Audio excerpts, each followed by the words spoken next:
Le mariage, une promesse sacrée. Un homme et une femme, unissant leur vie. C'est une belle image d'engagement et d'amour. Mais que se passe-t-il lorsque cette promesse est brisée? Lorsque l'adultère entre en scène, c'est comme une bombe qui explose, laissant la dévastation derrière elle. La douleur de l'infidélité est profonde. Elle brise la confiance, laissant des cicatrices qui peuvent durer toute une vie. C'est une trahison qui frappe au cœur même d'une relation, laissant un sentiment de brisure et de désespoir. Mais que signifie vraiment commettre l'adultère? Est-ce seulement l'acte physique? Ou y a-t-il quelque chose de plus profond, quelque chose de plus insidieux en jeu? Dans les paroles de Jésus, nous découvrons une perspective profonde et stimulante sur ce problème ancestral.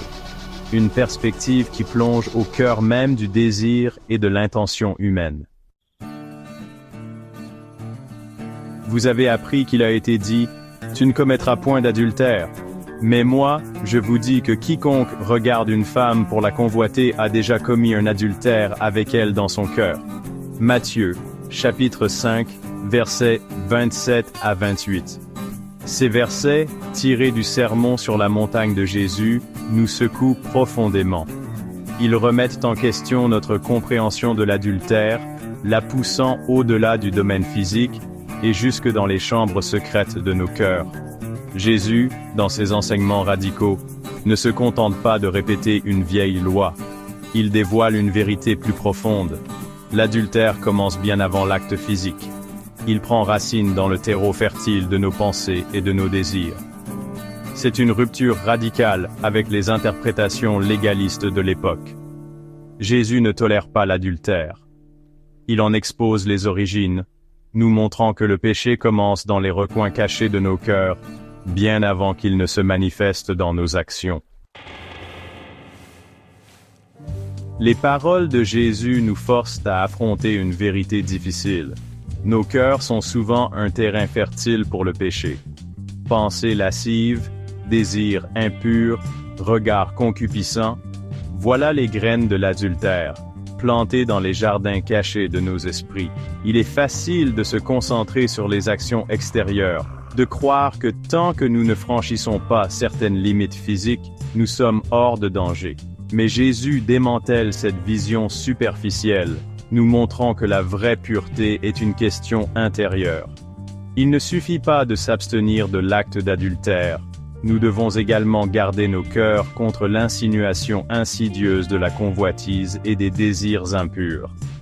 La vraie fidélité aux yeux de Dieu commence par un cœur pur. Les actions parlent plus fort, mais les pensées parlent en premier. Nos actions sont le reflet de nos pensées.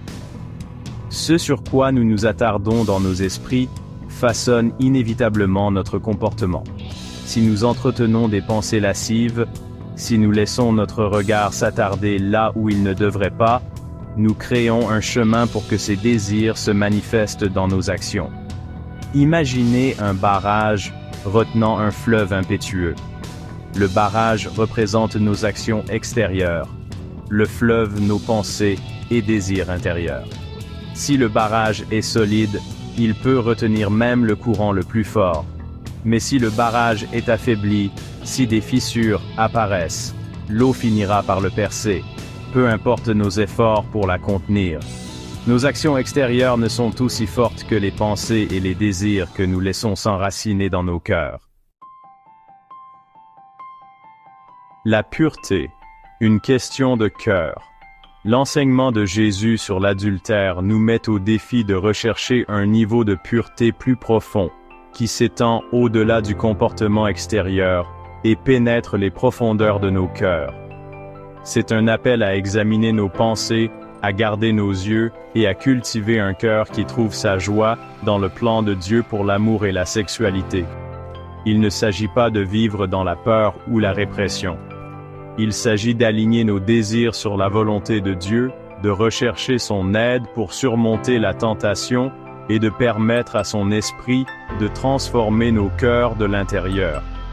La vraie pureté n'est pas une destination, c'est un voyage. C'est un abandon quotidien à Dieu.